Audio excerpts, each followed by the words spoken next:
यार दी सूरत ते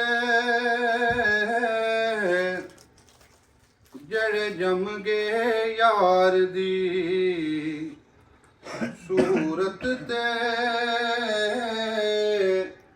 ओ नैन अटाने औखे ने दर यार दा मल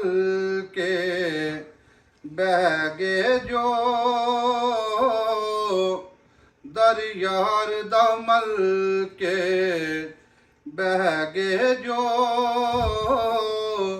ओ फिर उठाने औखे ने सदीक उमर उस्मान अली दर यार दा मल के बह गए जो ओ फिर उठाने औखे ने जड़े जम गए यार दी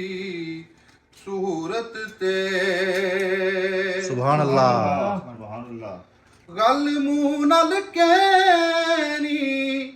सौखी पर करके वखानी औखी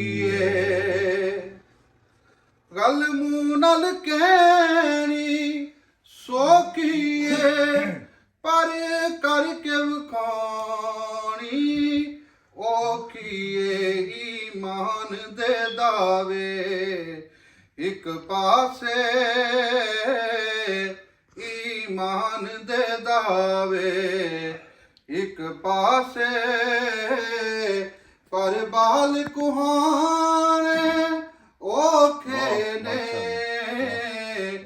ईमान दे दावे एक पासे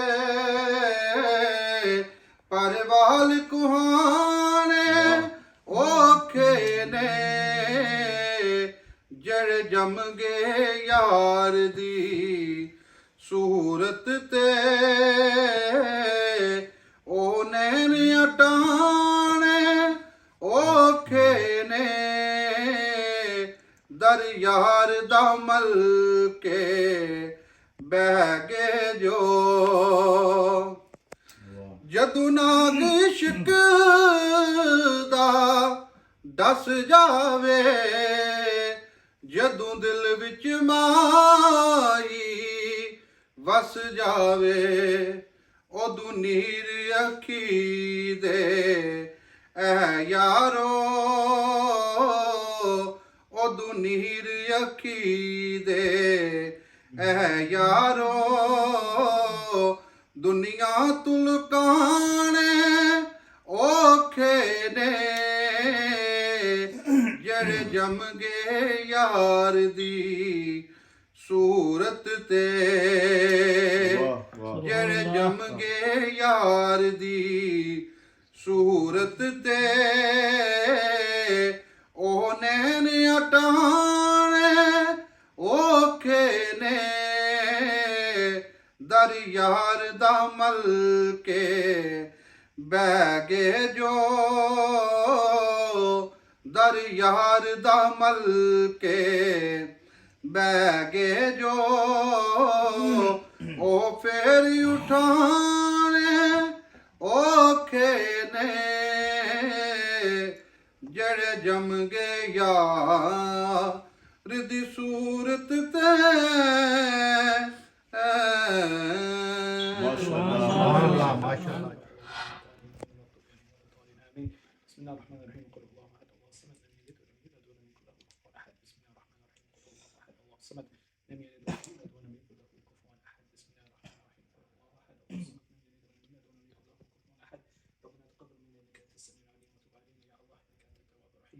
آمين. صلاة وذريته ربنا اغفر لوالدي وللمؤمنين يوم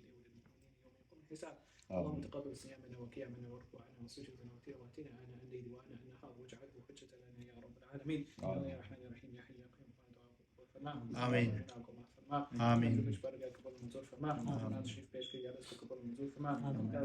दाऊद भाई की आवाज़ में या बरकत अता फरमा आमीन। इनको हुजूर पाक सल्लल्लाहु अलैहि वसल्लम की नात पढ़ने की तौफीक अता फरमा आमीन। या रहमान रहीम या हय्य करम दुआओं को कबूल फरमा आमीन। या हमको हुजूर पाक सल्लल्लाहु अलैहि वसल्लम के सच्चे और पक्के गुलाम बना दे आमीन। या उनकी सच्ची और पक्की गुलामी नसीब फरमा आमीन। या अल्लाह रमज़ान में जो कुछ पढ़ा गया या अल्लाह कबूल फरमा या अगर उसमें कोई कमी थी या अल्लाह उसको माफ़ फरमाना आमीन। जो कुछ पढ़ा गया या अल्लाह उसको अपनी मर्ज़ी में कबूल फरमाना आमीन। या हुजूर पाक सल्लल्लाहु अलैहि वसल्लम को तोहफ़तन हदीयतन पेश करके कबूल फरमाना या अल्लाह तमाम अंबिया सहाबा तबा ताबीन औलिया मईन मुजतहिदीन या अल्लाह उनको या अल्लाह को या इसका तू सवाब बचा या अल्लाह या रहमान रहीम या हय्य के मादम ने सब लेकर आज तक जितने भी मुसलमान दुनिया से विकसित हुए या अल्लाह उन सबको इसार सवाब करते कबूल मंजूर फरमा खुसूसन बिलखुसूस या अल्लाह सगीर भाई के वालिद साहब वालिद मोहतरम या अल्लाह प्रोफेसर साहब की कोई इसार सवाब करते कबूल मंजूर फरमा आमीन। तू उनके पिछले सारे गुनाह को माफ फरमा दर्जात को बुलंद फरमा उनकी कब्र को फरमा उनकी कब्र को जन्नत के साथ ताल्लुक फरमा या रहमान या रहीम या हय्य या करीम रहमान दुआओं को कबूल फरमा रब जअलनी मुक़ीम الصلاة ومن ذريتي ربنا وتقبل دعاء ربنا اغفر لي ولوالدي وللمؤمنين يوم يقوم الحساب وصلى الله تعالى على رسول خير خلقه سيدنا محمد وعلى اله وصحبه اجمعين برحمتك